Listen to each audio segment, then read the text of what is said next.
So now let's look at a hand fighting sequence that is underutilized in my opinion, like really underutilized. This one is pretty good and you can use it from a lot of different setups.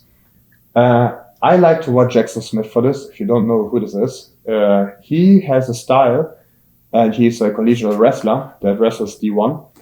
And I think the style is pretty good for ADCC. So if you want to excel in wrestling jiu-jitsu, watch Jackson Smith. I'm telling you, he is pretty good in what he does. And one of the moves that he does is also the move that I want to show you right now. And the same move we saw with Pedro Marinho against Tai Rutolo. So it's pretty much punching up the collar tie hand, but we will do it from an overtie just because we have more control there. So let's say I control the wrist or we have mercy grips. Okay, if we have mercy grips, I need to release it somehow. So let's say I have the wrist. You will see what I mean in a second. If my partner has a collar tie, I have the overtie. I pull my elbow back. I have head position. I'm aware of everything. Have good posture, Linus? Yeah, good, perfect. Now what I can do is punch up this collar tie. And I can actually just do it with my right hand. So I push into him. I feel the pushback reaction. And the moment I feel it, or even if I'm not feeling it, I can do it. Even if I just push into him, I can do it from here. I use this hand and I punch his tricep up. Bam.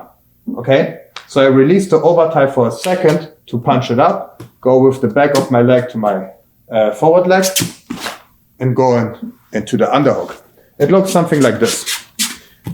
I have an overtie. Let's say we'll play around with it a little bit. I have a free hand now. And what I do is, bam. And now I can go into the underhook. And if you remember what we set for rules for the underhook, I want to have the hand, I want to have hip inside position, I want to have all of these things. Okay, so let's do it one more time. Let's do it from this angle. Yeah, so I somehow clear the mercy grips in this case. I push into him, he pushes back, and now I extend a little bit. I go away to punch it up. I punch it up. I go into my partner with the underhook.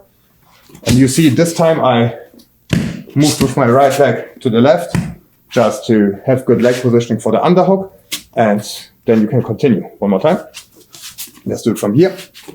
So my partner pushes into me. I push back. I use this punch up to go close. I have hip inside position and I can start my attacks immediately.